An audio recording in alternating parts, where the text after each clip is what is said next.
vai trazer uma angústia, uma preocupação grande a todos. Sim, é verdade. O que nós temos que fazer? A Bíblia diz: une-te, pois, a Deus e tem paz. Se una a Deus. O que é unir-se a Deus? Se unir a Deus é de fato colocar o que a palavra de Deus diz no nosso coração. É trazer a palavra de Deus para dentro do nosso espírito. É se tornar um com a palavra. É não abrir mão daquilo que Deus nos promete na sua palavra. Somos de Deus ou não somos? Entregamos a nossa vida a Jesus ou não entregamos? E se a nossa vida está nas mãos dele, a Bíblia diz que nada e ninguém irá nos arrebatar das mãos dele. Ele não diz que nós não enfrentaríamos problemas nesse mundo. Nunca diz isso. Pelo contrário, Jesus disse: no mundo tereis aflições. Nós sabemos muito bem que no mundo enfrentaríamos adversidades. O próprio Senhor Jesus, quando fala do princípio das dores, em Mateus 24, e outros textos mais, ele relata sobre o que viria sobre o mundo. O princípio das dores, a Bíblia relata lá que, inclusive, a igreja será perseguida, que muitos serão entregues às autoridades. A Bíblia diz que até as pessoas bem próximas vão querer nos entregar às autoridades por sermos de Jesus. Ser de Jesus não é para qualquer um, é para valente. É para pessoas determinadas. Quando o missionário, desde o início do ano, vem falando: esse ano será o ano da unção dobrada. Unção dobrada não é para qualquer um. Não é. Unção dobrada é para quem realmente está ligado em Deus. Quando o profeta Elias disse para Eliseu: Eliseu, se você me ver sendo tomado, sendo levado, você receberá essa unção. Isso já mostra para a gente que a coisa não era fácil. Ele tinha que estar grudado em Elias. Pensemos da seguinte forma: nós precisamos estar grudados em Jesus. Nós precisamos estar grudados em Jesus, para que possamos fazer a obra dele numa intensidade muito maior. Para que possamos pregar o Evangelho e ganhar almas como ele espera que façamos. Ele quer contar com cada um de nós. É a vontade de Deus nos usar para a obra dele. E de fato ver o mundo inteiro se voltando para o Criador. Há uma obra grande a ser feita. Une-te, pois, a Deus e tem paz. Une-te, pois, a Deus e tem paz. Ninguém pode tirar a sua paz. Jesus disse: deixo-vos a paz. A minha paz eu vos dou. Não perca a paz. Não perca a paz por nada. Não perca a sua confiança em Deus em nenhum momento. Não se angustie, não se desespere, não se entregue ao desespero, ao pavor que o mundo aí fora está sendo tomado. O próprio Deus diz: não temas, porque eu sou contigo. Não te assombres, porque eu sou teu Deus. Te ajudo e te sustento com a destra da minha justiça. Envergonhados e confundidos serão todos os que se levantarem contra ti, porque eles cairão diante de ti e tornar-se-ão em nada. Então confiemos no Deus Todo-Poderoso. Une-te, pois, a Deus e tem paz. E olha agora a continuação. E assim te sobrevirá o bem. O bem é o que todo mundo quer. Todos nós queremos o bem, não queremos o bem? Queremos o bem para a nossa família, queremos o bem para nós mesmos, queremos o bem para o país, queremos o bem para o mundo, queremos o bem. Qual é o bem? O que é o bem? Bom, o que é o bem para uma pessoa doente, senão a sua cura? O que é o bem para uma pessoa falida, senão a prosperidade? O que é o bem para uma pessoa desempregada, senão uma porta de emprego? O que é o bem para uma pessoa cujo casamento está em crise, se não for a salvação desse casamento? Qual é o bem que você precisa? Qual é o bem que nós necessitamos? Este bem está atrelado à união nossa a Deus. Une-te, pois, a Deus e tem paz. A paz é um sinal. É um sinal de que a bênção chegou. É um sinal de que você está sendo alcançado por Deus. É um sinal de que a palavra entrou no seu coração. É um sinal de que a palavra está com você. É um sinal, a paz. Quando essa paz entra, você tem essa tranquilidade, essa confiança que Deus está contigo, aí, amigo, pode ter certeza que logo em seguida a chuva de bênção vem. Quando a Bíblia relata para nós que aquele homem, Elias também, orando, ele orou, mandou que se fechasse o céu, e o céu se fechou e não choveu. Mas quando ele volta a orar, foi uma luta que ele enfrentou, lembra disso, né? E a Bíblia relata que quando chega um momento em que o auxiliar dele volta dizendo, eu só vejo uma nuvenzinha do tamanho do punho de um homem, ele naquela hora já deu a obra feita, ele entendeu, a chuva está vindo aí. Pode correr e avisar, e avisa a carne que se ele não correr, a chuva vai pegar ele pelo caminho. Vamos crer, pessoal. Essa chuva de bênção vai chegar, o bem. Mas quando é que esse bem vem? Quando o meu coração se une a Deus, eu tenho paz. Quando eu e o Senhor me tornam um, a paz vem ao coração, a certeza de que Deus está conosco. Essa paz, essa confiança é fundamental para que o bem nos alcance. Aí a gente se converte a Deus como Ele espera que a gente se converta. O 23 vem dizendo para a gente, se te converteres ao Todo-Poderoso, serás edificado. Se a gente se volta para o Todo-Poderoso, que se a gente se converte ao Criador dos céus e da terra, aquele que é o Todo-Poderoso, nós seremos edificados. E Jesus falou, a minha igreja será edificada sobre essa rocha, disse ao Pedro, né? E as portas do inferno não prevalecerão contra ela. As portas do inferno não vão prevalecer contra aqueles que estão edificados em Cristo. Amém? Então, se você está edificado em Jesus, as portas do inferno não vão prevalecer contra você. Venha o que vier, maior será o Senhor do teu lado para te dar vitória. Maior será o Senhor que te fará vencer a sua luta, a sua adversidade. Basta ficar firme no Senhor. Então ele diz, se te converteres ao Todo-Poderoso, serás edificado. Aí ele fala para nós uma coisa muito séria. Afasta a iniquidade da tua tenda. A nossa tenda é a nossa casa. Podemos entender como a nossa família. Como também podemos entender como o nosso corpo, que é a tenda do nosso espírito. Afasta a iniquidade. Afasta. Tem que afastar? Tem. Tem que afastar. Nós não podemos permitir que a iniquidade esteja presente na nossa vida. Senão nós não vamos longe. Vamos ver um texto de Oséias 14, que eu peguei e vi outro dia aqui na igreja com o povo de Deus. Oséias capítulo 14, o versículo de número 1, quando o profeta Oséias fala de uma forma muito séria, dando uma exortação para um arrependimento. E aí vem a promessa do perdão de Deus sobre eles. Aí Oséias 14, versículo de número 1, ele diz, converte-te, ó Israel. Todo mundo tem que se converter. Brasil, converta-se Brasil. Converta-se cada nação, cada cidade, cada bairro, cada lugar nesse mundo, cada coração que agora me ouve. Converta-te, ó Israel. A quem? Ao Senhor teu Deus. Porque pelos teus pecados tens caído. Então quer dizer que o pecado deixa a pessoa caída, deixa a pessoa em derrota. O pecado leva a pessoa à derrota. Converta-te ao Senhor. Por quê? Porque pelos teus pecados tens caído. Se nós queremos de fato estar de pé, firme na fé, servindo a Deus e provando o poder de Deus, nós temos que abrir mão da iniquidade. Afasta a iniquidade do seu coração. Afasta a iniquidade da tua tenda, da tua casa. Ah, pastor, eu tenho umas coisas erradas, mas eu não confessei para ninguém. Se você fez com Deus alguma coisa, você tem que confessar para Deus. Se você pecou contra Ele. Se você pecou contra alguém, você tem que confessar para essa pessoa. Olha, eu pequei contra você, eu fui mal, eu fiz isso, fiz aquilo. Ah, pastor, mas se ele souber, se ela souber, ore a Deus e peça a Deus o momento oportuno. Mas fale a verdade. A Bíblia diz que aquele que encobre a transgressão não prospera. A causa de pessoas estarem caídas, diz a palavra, é o pecado. O pecado faz a pessoa estar caída.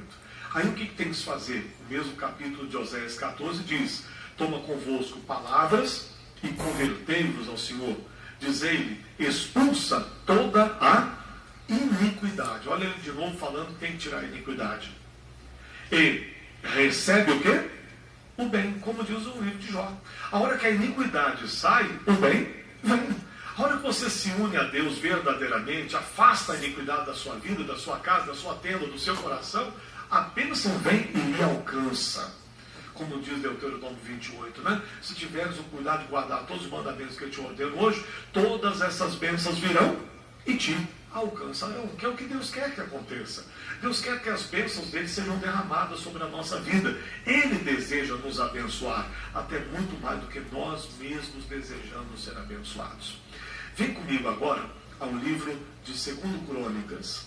2 Crônicas, capítulo 7. Vamos lá? 2 Crônicas 7. 2 Crônicas 7, começando no verso de número 11. Assim Salomão acabou a casa do Senhor e a casa do rei. E tudo quanto Salomão intentou fazer na casa do Senhor e na sua casa, prosperamente o efetuou. Isso aqui é uma lição para nós. Tudo que ele intencionou fazer, ele fez. Tem gente que diz que tem boa intenção, mas diz que o inferno está cheio de boa intenção. Aí eu tinha intenção de fazer, mas não fez. Eu tinha intenção de falar de Jesus para o meu vizinho, mas não falei. Eu tive intenção de orar, mas eu não orei. Eu tive intenção de fazer isso, fazer aquilo, mas eu não fiz. O que adianta essa intenção? Então dizem por aí que o inferno está cheio de boa intenção, né? Mas infelizmente as pessoas não só ficaram na intenção, não fizeram. Salomão fez diferente. Salomão não só intentou, mas ele realmente realizou tudo o que intentou. A Bíblia diz, tanto na casa de Deus, como também na sua própria casa. Olha, qual é a sua intenção? Ganhar sua família para Jesus, testemunhar do amor de Deus naquele local de trabalho, testemunhar do amor de Jesus para os seus vizinhos, falar do amor de Deus para as pessoas, ser realmente uma carta viva de Cristo, lida por todas as pessoas ao seu redor. O que você tem como intenção? Eu quero servir a Deus de todo o meu coração, eu quero ser uma bênção nas mãos de Deus. Ô pastor, eu quero ser um homem de oração. A mulher vai dizer, eu quero ser uma mulher de oração. Ô pastor, eu quero ser uma pessoa praticante da palavra, eu quero ser uma pessoa que realmente lê as Escrituras. Eu tenho a intenção de, neste ano, ler a Bíblia toda. Essa é a tua intenção? Então execute, não fique só na intenção, porque a intenção não muda nada. A Bíblia diz que fé sem obras é morta, não produz resultado nenhum. Então, ainda que o coração esteja até bem intencionado, mas você não colocou em prática, de que adiantou essa tão boa intenção? Então o texto diz aqui, ele intencionou, mas não só teve intenção, ele praticou. Ele fez conforme o seu coração intencionou, tanto na casa do Senhor, como também na sua própria casa. Prosperamente o efetuou. E o Senhor apareceu de noite a Salomão e disse, ouvi tua oração e escolhi para mim este lugar para a casa de sacrifício. Que bonito, né?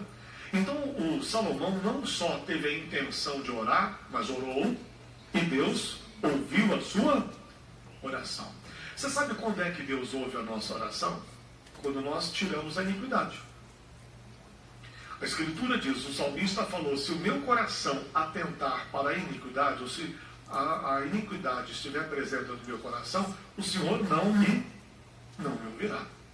Ele não vai me ouvir se a iniquidade estiver no coração. Então a gente tem que tirar toda a iniquidade mesmo, limpar o coração, se arrepender dos maus caminhos, dizer para Deus, Senhor, eu quero ser teu de verdade. Jesus, eu quero te servir 100%, não 99% ou 80%, eu quero te servir por completo. Senhor, eu quero estar na tua presença. E quando vivemos assim, o que vai acontecer? O Senhor ouviu a oração e falou com o Salomão. Deus está sempre pronto a falar, quando estamos prontos também a ouvir. Senão ele não vai falar. O Salmo 50 ele diz isso. Ouvi, ó Israel, e eu falarei. Está lá no texto do Salmo 50. Ele diz, ouvi, ó Israel, aí eu vou falar. Se você não estiver disposto a ouvir, para que Deus vai falar? Deus vai jogar conversa fora? Não, ele quer cumprir a palavra dele nas nossas vidas, amém? Aí ele diz aqui, verso 13, se eu cerrar os céus e não houver chuva, ou se ordenar aos gafanhotos que consumam a terra, ou se enviar o quê? A peste, como essa aí, ó, que existe aí do Covid-19, entre o meu povo, verso 14, e se o meu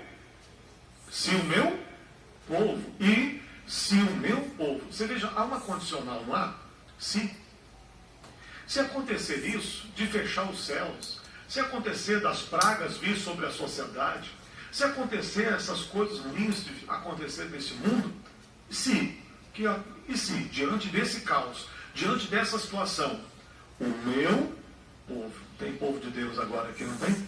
Você é povo de Deus ou não é? Sim, o meu povo, que se chama pelo meu nome. Meu amigo, nós vivemos chamando por esse nome sempre. Jesus, Jesus, Jesus, Jesus. Se esse povo, que se chama pelo meu nome, fizer o quê? Se humilhar. O que é humilhar? Dizer para Deus, Senhor, eu não presto. Não, isso não é se humilhar. Isso é se desvalorizar. Se humilhar é reconhecer que você depende dele. É reconhecer que dele você precisa. Senhor, eu reconheço que não há outro Deus. Eu reconheço que não há outro caminho. Jesus, eu preciso do Senhor na minha vida. Seja o meu Senhor. Seja o meu Deus. É hora que você depende dele. Se humilhar. Se o povo que se chama pelo meu nome se humilhar. E o que mais? E orar. Você sabe o que é orar? É falar com Deus com base na palavra. É falar com Deus sobre aquilo que Deus já falou no seu coração. Mas para isso, nós precisamos ser praticantes da palavra. Porque o Salmo 50 diz para a gente que ao ímpio, diz Deus, de que adianta recitar a minha palavra e tomar o meu nome em seus lábios? Ou o meu concerto em seus lábios? Ao ímpio, diz Deus lá, de que adianta fazer isso? Porque quando você vê o ladrão, você consente com ele. Tem parte com os adúlteros. E aí você deixa ele fazer o que quer. Os teus lábios compõem engano. Você fala mal do teu próprio irmão. Você julga o seu próximo. Você age dessa forma e acha que eu estou vendo tudo isso e nada vou fazer. O texto do Salmo 50 diz, eu te arguirei. Quer dizer, eu vou pedir conta do que você está fazendo. É essa pessoa, que tem essa pessoa que recitar o meu nome? Ou tomar minha aliança, o meu concerto em seus lábios? Essa pessoa não tem condições.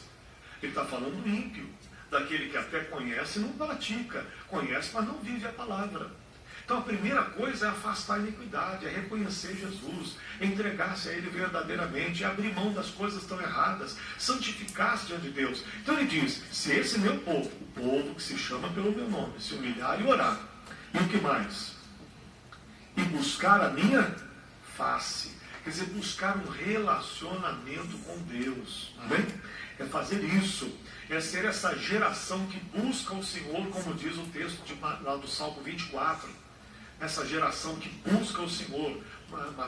Salmo 24, verso 4 ao 6 vai falar sobre isso. Ou como diz o próprio 42, verso 1, Salmo 42, quando Deus fala com ele, busca a minha face, ele responde dizendo, Senhor, como a coça anseia pelas águas. Senhor, eu suspiro pela tua presença. Diz o Salmo 42, lá no verso de número 1. Amém? Como ele diz lá no Salmo 27, no verso 8, quando Deus fala para o salmista, salmista, busca a minha face, ele responde dizendo, Senhor, a tua face eu buscarei. Busca a face do Deus Todo-Poderoso. Então ele diz, e buscar a minha face, e o que mais? E se converter dos seus maus caminhos. Às vezes existem caminhos que temos trilhado que não estão agradando a Deus. Às vezes buscamos outras coisas em vez de buscar primeiro o reino de Deus e a sua justiça. Temos outras prioridades. O Senhor às vezes não é prioridade na nossa vida, pessoal. É uma realidade. Às vezes priorizamos muitas outras coisas e não o reino de Deus. E não buscar o Senhor de fato. Numa hora como essa, quando as pessoas param em casa, elas têm um momento para refletir. Têm oportunidade de parar um pouco. Até de enxergar que elas não são aquilo que talvez elas pensavam que eram. Quem sabe até o momento da pessoa que está em casa agora nos assistindo e acaba tendo que buscar mais a Deus sozinho, né? Porque já não tem mais aquela oportunidade de estar tão presente na igreja como antes. Quem sabe até aquela pessoa que dentro de casa tem mais tempo para refletir, porque muitos não estão nem trabalhando e ficam trancados dentro de casa, olhando para a parede, olhando para o teto, olhando para um lado, olhando para o outro. Né? Tem gente que diz que já está até enlouquecendo, já anda falando com fogão, com a geladeira, no micro-ondas, né? Tem gente que ainda diz que anda falando com eles. O pior de tudo, ele diz que eles estão respondendo ainda, né? Que esse que é o pior, né? O pior ainda é esse. Então a pessoa começa a olhar para um lado, para outro, para as coisas dentro de casa e começa a falar sozinho, né? Quer dizer, tanto ficar sozinho, isolado dentro de casa, mas é preciso que se volte para Deus. E que a pessoa pare, reflita e olhe para dentro do seu coração, que vida é essa que estamos levando? Estamos priorizando tantas outras coisas. Aí lembremos do que o Senhor Jesus disse para Maria, aliás, disse para Marta, né? Marta, Marta, você está tão cansada, Marta, afadigada, está uma correria tão grande na sua vida, né, Marta? Mas uma coisa só é necessária. E a Maria escolheu a boa parte. Agora parece que é a hora de todo mundo virar Maria, né? Sentar aos pés de Cristo e dizer, Senhor, eu preciso te ouvir. Me dá a tua direção. O que eu tenho que fazer de fato? O que eu preciso fazer de verdade?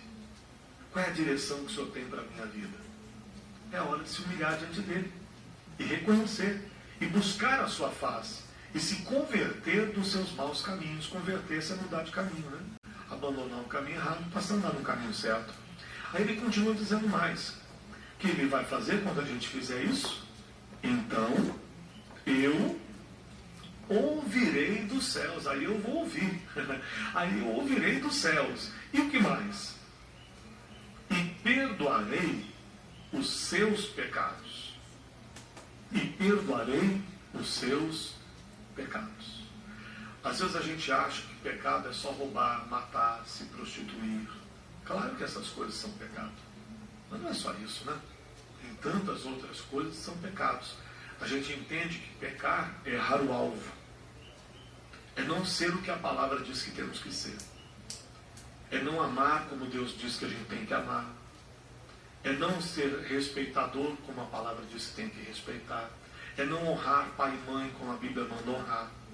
É provocar a ira dos filhos quando a Bíblia diz que é para não provocar.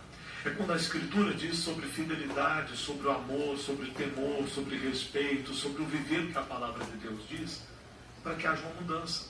Quando Malaquias diz que Deus converteria o coração dos pais aos filhos e o coração dos filhos aos pais, a Bíblia diz que isso seria necessário para que a terra não fosse ferida por maldição. Talvez nunca, pais e filhos, ou pelo menos nos últimos tempos,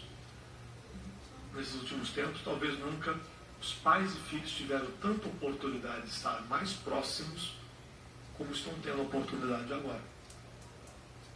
De converter o coração de um ao outro. De ver que o pai não é tão careta quanto ele pensava. De ver que a comunhão com a mãe, com o pai, com os irmãos, é tão preciosa. Para se valorizar um pouco mais aquilo que Deus nos deu, chamado família. Para termos um olhar diferenciado para aquilo que Deus tem nos concedido. E que às vezes a gente estamos tão preocupados com milhares de coisas, quando algo tão precioso está ao nosso lado e a gente não valoriza. Olhemos um pouquinho mais para dentro da nossa própria casa. Né?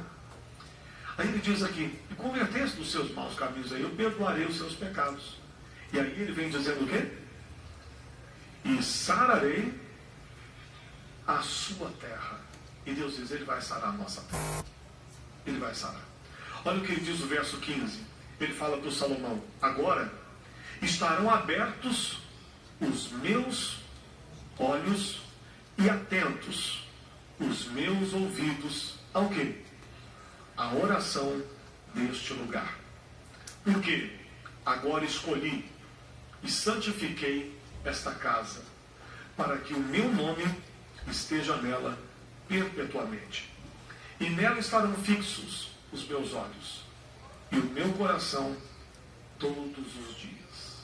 Preste atenção, que isso aqui o Senhor fala a respeito de um templo que Salomão construiu.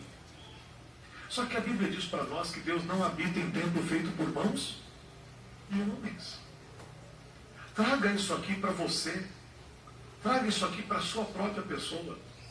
Quem é esse templo de Deus hoje? Quem é? Quem é o templo de Deus hoje?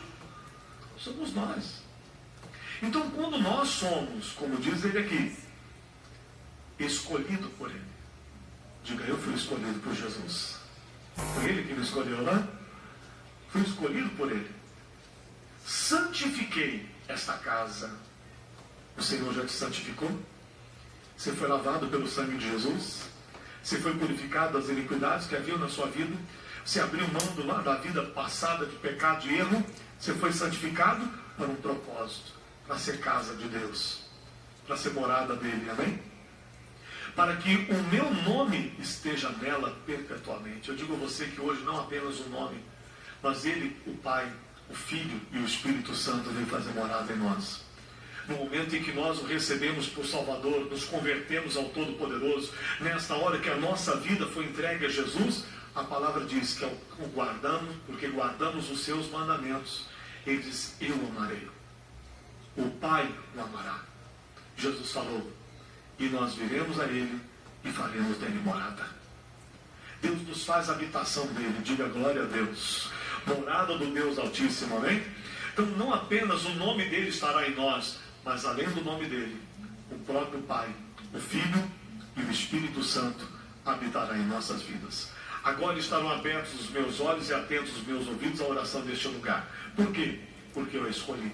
Porque eu santifiquei esta casa para que o meu nome esteja nela perpetuamente. E nela estarão fixos os meus olhos. Oh, que coisa bonita, né? Os olhos do Senhor estão sobre ti. Que bonito, né? Os olhos do Senhor estão sobre nós. Glória a Deus. E agora? E o meu coração, serão fixos os meus olhos e o meu coração. O coração de Deus está voltado para nós. Quando? Todos os dias.